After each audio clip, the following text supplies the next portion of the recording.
Assalamualaikum warahmatullahi wabarakatuh. Teman-teman dan sahabat-sahabat yang saya cintai dimanapun berada, pada kesempatan ini saya mau sharing lagi kepada teman-teman semuanya, yaitu kiat-kiat untuk bahagia. Nah, pada kesempatan ini saya hanya membaca buku yaitu La Tahzan ya. Ini ada judul atau ada subjudul yaitu jangan bersedih, terus ada kiat-kiatnya supaya kita bahagia, kita keluar dari kesedihan itu. Ada 30 kiat. Nah, ini banyak sekali nih. Tetapi saya akan membacakan ya supaya lebih cepat nantinya. Yang pertama, sadarilah bahwa jika Anda tidak hidup hanya dalam batasan hari ini saja, maka akan terpecahlah pikiran Anda, akan kacau semua urusan, dan akan semakin menggunung kesedihan dan kegundahan diri Anda. Nah, inilah makna sabda Rasulullah SAW, jika pagi tiba janganlah menunggu sore, dan jika sore tiba janganlah menunggu hingga waktu pagi. Jadi ini yang disampaikan oleh Nabi Muhammad SAW, intinya adalah jangan kita menunda-nunda waktu. Apabila kita bekerja, ya bekerjalah di pagi, sama kita harus dikerjakan di pagi hari, ya udah kita bekerjalah di pagi hari. Dan apabila pekerjaan itu harus segera diselesaikan, ya udah segera diselesaikan dan jangan menunda-nunda. Nah, itu poin yang pertama. Terus yang kedua adalah lupakan masa lalu dan semua yang pernah terjadi, karena perhatian yang terpaku pada yang telah lewat dan selesai merupakan kebodohan dan kegilaan. Nah, jadi kita itu jangan melihat masa lalu kita, ya kan? Yang biarkanlah yang berlalu, biarlah berlalu. Yang sudah terjadi, biarkanlah sudah terjadi. Tidak usahlah kita memfikirkannya lagi. Seperti itu. Itu yang pesan yang kedua. Yang ketiga, jangan menyibukkan diri dengan masa depan, sebab ia masih berada di alam gaib. Nah, benar ini. Jadi jangan kita terpaku pada masa depan. Jangan pikirkan hingga ia datang dengan sendirinya.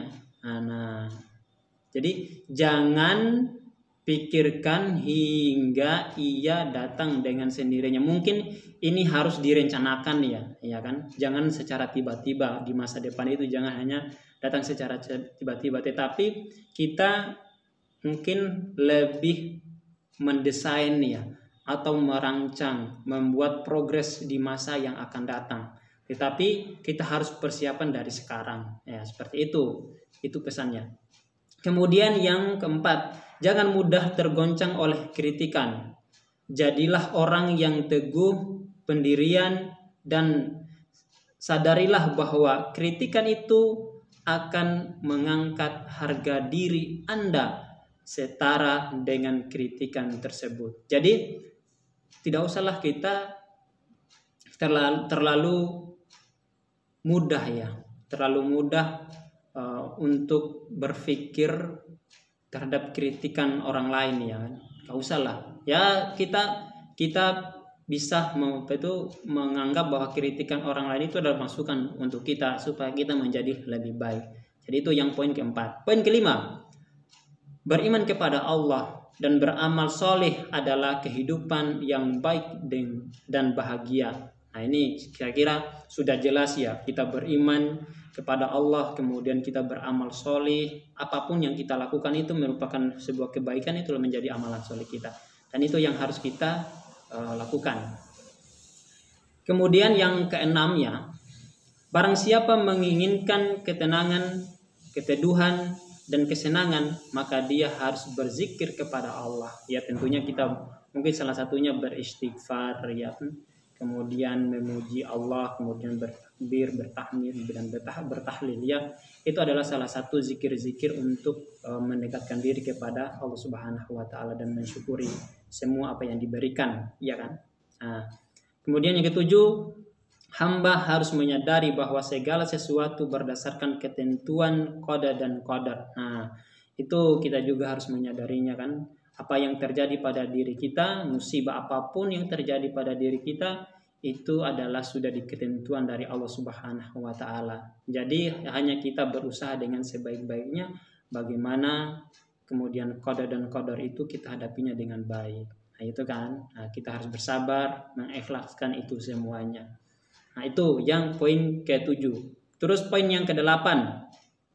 Jangan menunggu terima kasih dari orang lain. Ya betul juga, apapun yang diberikan oleh orang lain kepada kita, jangan kita menunggu orang lain berterima kasih kepada kita. Atau mungkin kita memberikan kontribusi yang besar kepada orang lain, kita membantu orang lain. Nggak usahlah kita menunggu orang lain itu akan berterima kasih kepada kita. Nggak usah. Intinya adalah jangan kita mengharapkan imbalan dari orang lain. Saya kira itu ya, penting sekali.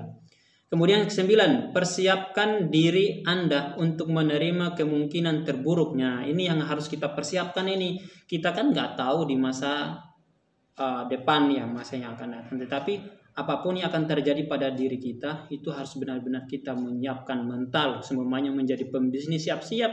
Jangan sampai bisnis kita itu ketika mengalami keterpurukan atau mengalami kerugian, itu juga harus kita siap-siap. Nah, tentunya harus didesain sedemikian rupa dan kita harus bisa mengantisipasinya. Nah, itu. Kemudian poin yang ke-10, kemungkinan yang terjadi itu ada baiknya untuk diri Anda. Nah, ini juga. Jadi kita diberikan cobaan seumpamanya kan. Bisa jadi adalah teguran untuk kita supaya kita mungkin teledor ya. Atau semuanya kita contohnya gini, kita membawa motor semuanya dengan ngebut-ngebut dan mungkin terjadi tabrakan atau apa. Nah, itu juga bisa menjadi teguran untuk kita untuk selalu berhati-hati, ya kan? Nah, itu saya juga beberapa kali ketika saya balap itu mungkin ada saja sebuah kejadian yang dimana akan bisa membuat saya itu bisa jadi jatuh atau tabrakan. Dan itu mengingatkan saya, saya tidak boleh terlalu balap-balap. Nah, itu juga salah satu contoh. Mungkin teman-teman juga bisa mengalaminya hal yang sama dengan saya itu. Nah, itu bisa jadi adalah teguran untuk kita supaya kita menjadi lebih baik. Nah, saya kira banyak contoh-contoh yang lain yang harus, mungkin bukan saja contoh seperti itu, yang mungkin juga contoh lain yang teman-teman alami. Kemudian poin yang ke-11, semua qada bagi seorang muslim baik adanya. Ya betul, semua qada itu baik untuk kebaikan semua, terutama kita sebagai seorang muslim. Insya Allah pasti baik, karena itu adalah Allah itu tidak akan memberikan sesuatu cobaan kepada hambanya itu kecuali hanya untuk kebaikan, bukan untuk keburukan. Cobaan itu kan supaya kita bisa merenung, kita bisa memperbaiki diri, dan semuanya kita pasrahkan kepada Allah supaya kita bisa menjadi lebih baik. Kemudian poin yang ke-12, berpikirlah tentang nikmat lalu bersyukurlah. Nah, itu mungkin banyak ya. Kenikmatan yang Allah berikan itu bukan saja hanya bersifat material, bersifat harta dan lain sebagainya yang membuat kita itu bisa bahagia, bukan saja bersifat material itu, tetapi ya bisa saja kesehatan. Nah, itu kan nikmat kesehatan, kemudian nikmat kita mempunyai tangan, mempunyai anggota tubuh yang lengkap, itu merupakan sebuah kenikmatan yang Allah berikan kepada kita sehingga kita tetap bersyukur. Nah, itu yang harus kita lakukan. Caranya bersyukur terhadap nikmat yang Allah berikan kepada kita. Fabi'ai ala'i rabbikuma tukadziban. Nah, itu. Terus poin yang ketiga, Anda dengan semua yang ada pada diri Anda sudah lebih banyak daripada yang dimiliki orang lain.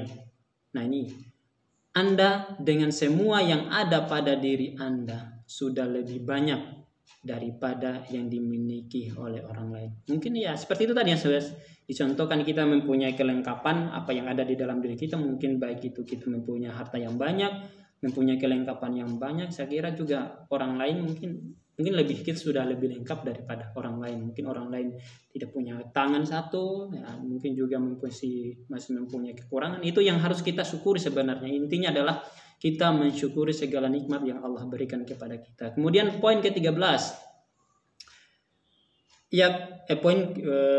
Poin ke-14 ya. Yakinlah dari waktu ke waktu selalu saja ada jalan keluar. Nah, betul. Dari waktu ke waktu mungkin kita mempunyai kesulitan, ya kan, atau mempunyai cobaan, tetapi mencoba kita menatanya dengan baik, kemudian kita pasrahkan kepada Allah. Saya kira tentunya pasti kebahagiaan itu akan ada, ya kan, sehingga kita bisa melewatinya dengan baik, ya kan. Ada kesulitan-kesulitan, alhamdulillah selalu membaik. Nah, itu adalah bagian dari kebahagiaan juga.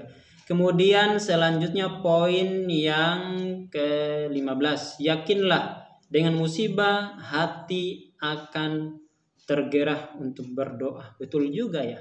Dengan musibah mungkin yang menimpa diri kita, sehingga kita dekat dengan Allah dan kita memohon kepada Allah, kita berdoa kepada Allah supaya musibah yang menimpa diri kita itu bisa kita melewatinya dengan baik, ya kan. Kita selalu berdoa seperti itu. Kemudian dan itu akan membuat kita menjadi bahagia, kan, berdoa, sehingga semuanya itu lega dan pasti kita akan merasakan kebahagiaan. Kemudian ke-16, musibah itu akan menajamkan nurani dan menguatkan hati. Betul juga ya. Ketika kita sudah terbiasa selalu diberikan cobaan, dan tentunya akan meneguhkan diri kita. Sudah terbiasa sehingga kita bisa merasa tenang ketika ada cobaan yang menimpa diri kita, kita bisa menghadapinya dengan baik dan akan menguatkan hati kita, ya, sehingga kita tidak gampang tergoyahkan. Nah, sehingga mungkin keimanan kita kepada Allah selalu tetap terjaga dan semakin kuat. Kemudian ke-17, sesungguhnya setelah kesulitan itu akan ada kemudahan, benar ya. Ya, jadi fa inna ma'al usri yusra, inna ma'al usri yusra. Nah, itu jadi setiap kesulitan itu pasti ada kemudahan, dan itu juga Allah juga menegaskan dan sungguh setiap kesulitan itu pasti ada kemudahan. Tidak usahlah, dan itu akan membuat kita bahagia, kan, ketika kita bersungguh-sungguh ketika ada kesulitan, tetapi kita selalu teguh untuk menghadapinya, itu insya Allah pasti akan selalu ada jalan yang terbaik, karena Allah itu tidak akan memberikan suatu cobaan kepada hambanya kecuali hambanya itu mampu untuk melewatinya dengan baik. Seperti itu. Jadi Allah itu memberikan cobaan kepada hambanya itu sesuai dengan kemampuannya. Nah, ya, ke-18. Sesungguhnya jangan pernah hancur hanya karena perkara-perkara yang sepele. Ya, mungkin kebanyakan kayak gitu ya. Di dalam kehidupan kita ini biasanya hal-hal yang sepele kadang-kala membuat kita menjadi putus asa, membuat kita frustasi dan lain sebagainya, sehingga ya bisa jadi mungkin kita tidak percaya diri dan lain sebagainya. Saya kira ini harus ditinggalkan. Tidak usahlah kita hal-hal yang sepele itu kita pikirkan. Hindarilah semuanya itu. Nah, itu. Kemudian 19, sesungguhnya Rabb itu maha luas ampunannya. Ya, benar. Jadi gini, ketika mungkin kita mempunyai dosa, mempunyai kesalahan kepada orang lain, ya kan, ya kita juga berusaha meminta maaf kepada orang lain, dan tentunya juga kepada Allah. Allah itu akan selalu maha pemaaf, ya kan. Allah itu akan selalu memberikan ampunan kepada hamba-hambanya yang selalu mau berminta maaf dan bertaubat. Itu. Jadi tidak usah khawatir. Dan tentunya kita kita hidup di dunia ini banyak sekali mungkin kelalaian yang kita lakukan, tetapi jangan pernah kita berhenti untuk selalu memohon ampun kepada Allah Subhanahu wa taala, karena Allah itu maha luas ampunannya. Ke-20, jangan marah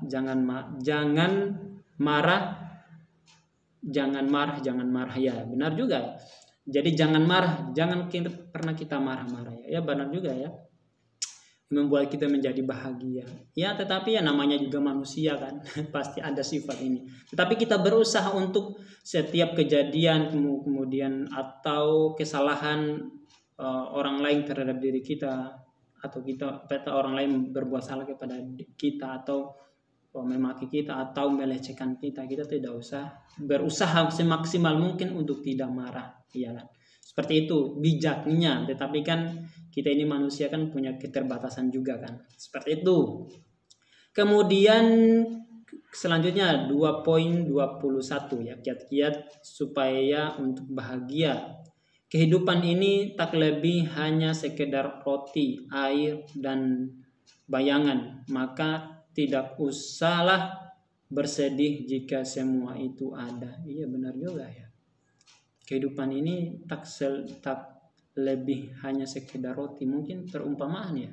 Ini juga perumpamaan roti mungkin gampang dimakan ya, mungkin lebih mudah ya, tidak keras. Kemudian mungkin juga air itu dengan sifatnya yang sangat cair, mungkin kita mengalir begitu saja ya, seperti itu. Mungkin seperti bayangan di mana kita pergi selalu mengikuti, mungkin itu ya. Tetapi kita tidak usah bersedia semua apa yang kita lakukan itu.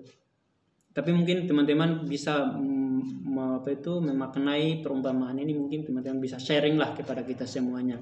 Terus yang ke-22 ini firman Allah di dalam surat Az-Zariyat ayat 22, dan di langit terdapat sebab-sebab rezekimu dan terdapat pula apa yang dijanjikan kepadamu. Ya, benar juga ya.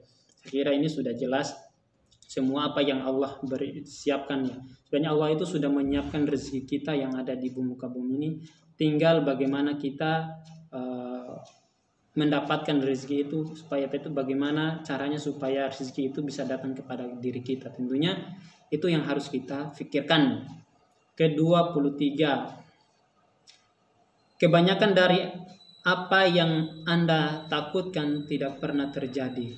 Kebanyakan dari apa yang Anda takutkan tidak pernah terjadi. Ya benar juga ya. Kadang-kala mungkin kita takut ya, contohnya gini. Mungkin kita berusaha, semuanya orang mau bisnis atau mau jualan seumpamanya kan, takutnya nggak laku, takutnya istilahnya mau menjual produk-produk baru, mungkin belum pernah dijual oleh orang, atau mungkin produk kita itu jarang orang beli kan, atau istilahnya jarang ada di tempat itu, sehingga dan kita berpikir wah jangan sampai tidak laku. Padahal kan bisa jadi ketika kita, karena orang lain itu kan akan melihat hal-hal yang baru, akan merasakan sesuatu yang baru, mungkin ya bisa jadi itu bisa menjadi laku. Jadi nggak usahlah terlalu khawatir dengan hal-hal seperti itu. Kemudian selanjutnya pada orang-orang yang 24 ya, pada orang-orang yang tertimpa musibah itu ada suri tauladan. Benar juga ya. Jadi itu juga menjadi kiat-kiat untuk bahagia ya. Jadi pada orang-orang yang tertimpa musibah, mungkin karena mereka ketika ditimpa musibah mereka bisa menghadapinya dengan baik, atau bisa kita belajar dari musibah yang ditimpakan oleh orang lain itu. Nah, itu menjadi tauladan bagi kita. Sekira teman-teman bisa memahaminya ya. Kemudian 25. Sesungguhnya jika Allah mencintai suatu kaum, maka Dia akan memberikan cobaan atas mereka. Nah, ini banyak nih. Ketika Allah mencintai suatu kaum, tentunya juga Allah tidak hanya membiarkan begitu saja. Ya, tetapi Allah mungkin bisa memberikan, karena Allah cinta terhadap kita, Allah berikan rezekinya itu melimpah kepada kita. Nah, itu juga bagian dari cobaan. Ya kan, rezeki atau harta yang banyak yang diberikan Allah kepada kita itu merupakan juga cobaan atau ujian untuk kita. Nah, karena mungkin Allah sayang kepada kita, atau bukan kekayaan saja, mungkin kemiskinan. Itu bisa jadi Allah karena sayang kepada kita sehingga kita ingat kepada Allah, supaya kita selalu ingat kepada Allah, ya kan?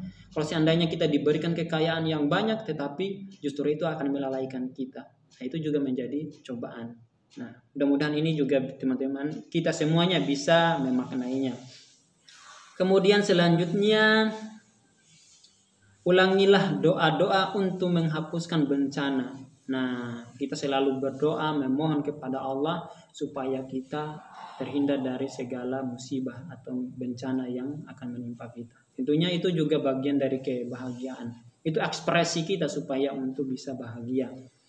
Kemudian 27, Anda harus melakukan perbuatan yang baik dan membuahkan, dan tinggalkanlah kekosongan. Jadi kita tentunya harus selalu berbuat baik ya, karena setiap kebaikan yang kita lakukan itu pasti mempunyai manfaat, dan dampaknya pun kepada diri kita dan dengan orang lain justru itu akan membuat kita menjadi lebih baik, dan perasaan kita akan bahagia ketika kita bisa menolong orang lain, kita bisa membantu orang lain dengan perbuatan baik kita itu. Saya kira justru ini akan membuat kita menjadi bahagia. Tentunya sedikit apapun yang kita lakukan itu pasti mempunyai atau pasti akan diberikan imbalan di hadapan Allah Subhanahu wa taala, atau akan dipertanggungjawabkan di hadapan Allah Subhanahu wa taala. Kemudian 28, tinggalkanlah semua kasat kusut dan janganlah percaya kepada kabar burung. Benar juga ya. Ya, ini biasanya di kampung ini banyak sekali ya terjadi hal, bukan saja di kampung, atau kadang-kala orang masih banyak mempercayai terkait dengan burung-burung yang memberikan kabar-kabar yang mungkin kadang-kala kabar-kabar yang aneh-aneh lah. Tetapi semuanya kita harus melakukannya itu dengan benar-benar hanya kita pasrahkan aja lah kepada Allah kan. Jangan terlalu percaya dengan hal-hal seperti itu. Jadi jangan sampai membuat kita menjadi syirik. Ya, kita percaya dengan burung dan lain sebagainya. Kemudian 29, ya kan? Kedengkian dan keinginan Anda yang kuat untuk membalas dendam itu hanya akan membahayakan kesehatan Anda sendiri lebih besar daripada bahaya yang akan menimpa pihak lawan. Saya kira tidak usah ya, balas dendam itu tidak akan membuat kita menjadi bahagia. Saya kira ya kan. Justru kadang-kala balas dendam itu justru jangan sampai akan membuat kita menjadi hal yang buruk lah, atau membuat lawan kita menjadi buruk seperti itu. Saya kira tidak diajarkan oleh Islam seperti itu. Kemudian mungkin yang terakhir ya,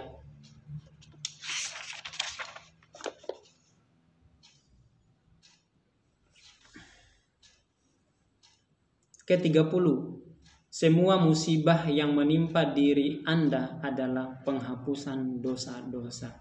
Jadi teman-teman yang saya cintai dimanapun berada, jadi mungkin dosa-dosa yang menimpa diri kita ini mudah-mudahan itu bagian dari penghapusan dosa-dosa kita yang selama ini kita lakukan semuanya. Nah itu sehingga kita tetap berada di jalan koridornya Allah Subhanahu wa taala. Kita berbuat dosa, kita bertobat, kita memohon kepada Allah.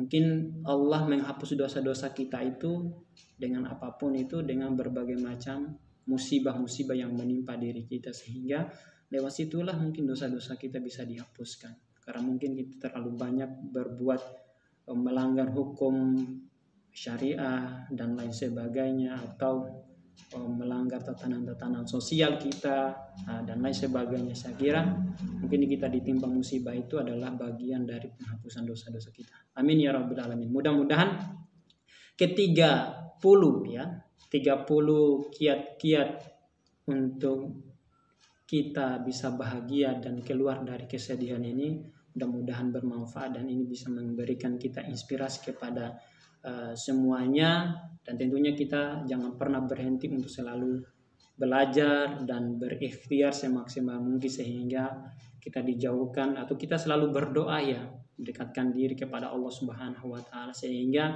mungkin kita dijauhkan dengan berbagai macam musibah, kemudian rezeki kita dilancarkan, urusan kehidupan kita di dunia ini dimudahkan, kemudian banyaklah hal ya yang lainnya, kemudian rezeki kita juga dilancarkan tadi. Demikian, kurang lebihnya mohon maaf. Billahi fisabil haq fastabiqul khairat. Wassalamualaikum warahmatullahi wabarakatuh.